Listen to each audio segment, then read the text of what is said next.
Hey people, so I like I say each time I come across an interesting uh, Instagram profile or a YouTube channel, I like to speak about it on my channel. So there is this channel called JB Says Dil Se. Oh my God, uh, it's uh, like the content creator, like I spoke to her in the morning, it just felt good. Yeah, I mean, no, normally I'm not supposed to reveal all this, but it is like, it's like when you know the person behind a venture, that venture becomes that much more special for you. And see that little guy.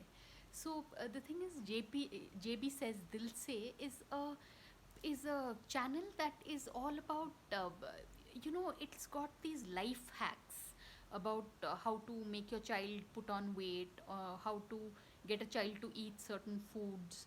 So I think and the during the channel it's a voiceover given at the back, so it makes one I think somewhere you concentrate more when you're not looking at a person's face and hearing them speak.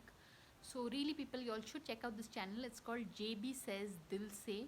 And some of the videos have like 4 lakh views, and it's 39k views. Here I don't get 39 views on my channel, and so it's of that league. So do check it out. Yeah, it's called JB Says Dil Se, and the writer is also an author whose book is about to, her one book is already on Amazon. It's called Surviving Mother-in-Laws. Now another book is coming, it's called Surviving Indian Husbands. So I just can't wait to read that second book also. First book also I did a review of it on my channel. But really people, just do check out this YouTube channel. It's called JB Says Dil Se, and it is a channel that has been made Dil Se. So on that note, thanks for watching and please subscribe.